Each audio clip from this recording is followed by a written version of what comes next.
So hello everyone, তোমাদের জন্য নিয়ে আসলাম একটা রান্নার ভিডিও। আজকে রান্নাটা কিন্তু আমি করব। মাঝে মাঝে করি, তবেও আজকে করছি কারণ আজকে দিদি আর আমি বাড়িতে যেহেতু একা আছি আর দিদি বাড়িও চলে যাবে, তো তার জন্য কিন্তু তাড়াতাড়ি করে চলে গেছিলাম রান্না করতে। মাত্র আমার কাছে এখন 40 থেকে 50 মিনিট আছে, তো তার মধ্যেই কিন্তু আমার সবটা রান্না কমপ্লিট করতে হবে, তাই আমি খুবই কম পদের আয়োজন করেছিলাম। তো সেটাই তোমাদের সাথে আমি শেয়ার করব। তো সবার ফার্স্টে আমি নিয়ে নিয়েছিলাম কিছুটা ঢ্যাঁড়স, তো আলু, পেঁয়াজ। আর রান্না করতে গেলে কিন্তু আলু মাস্ট আমার লাগবে, আর আলু আমার সব থেকে প্রিয় খাবার সত্যি বলতে সবজির মধ্যে। তো যাই হোক, সব কিছু তাড়াতাড়ি করে বার করে নিয়েছিলাম। আর তারপরে কিন্তু আমার বসে জন্য যাবো কিন্তু কাটাকাটি করতে। বটি, যেটাকে বটিও বলে, আমি কিন্তু বটি বলছি।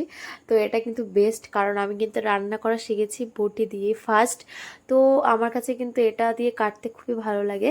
তো যাই হোক, এদিকে দেখো আমি ভাতও চাপিয়ে দিয়েছি, প্রায় হয়ে গেছে। আর এখন আমি রান্না করব ডাল, ভেন্ডি ভাজা আর আলু দিয়ে ডিমের তরকারি।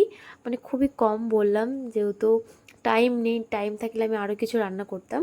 তো এদিকে দেখো আমি একটা একটা গ্যাসে কিন্তু আমি ভেন্ডি ভাজা চাপিয়েছি, আর একটা গ্যাসে কিন্তু ডাল চাপিয়েছি, তাড়াতাড়ি করে করছি। তো আমার কিন্তু ভেন্ডি ভাজা হয়ে গেছে আর প্রায় ডালটা হয়ে গেছে। আর এখন আমি রান্না করব ডিমের ঝোল।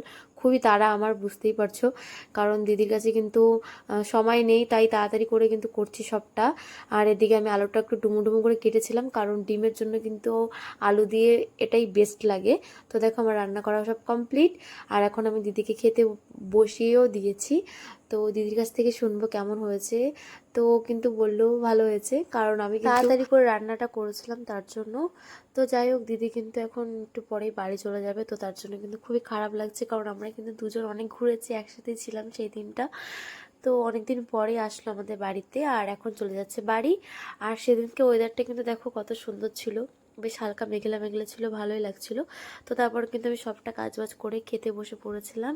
আর আমার কাছে কিন্তু আলু দিয়ে ডিমের ঝোল দারুণ লাগে, তো এটাই কিন্তু সবসময় আমি রান্না করার চেষ্টা করি। তো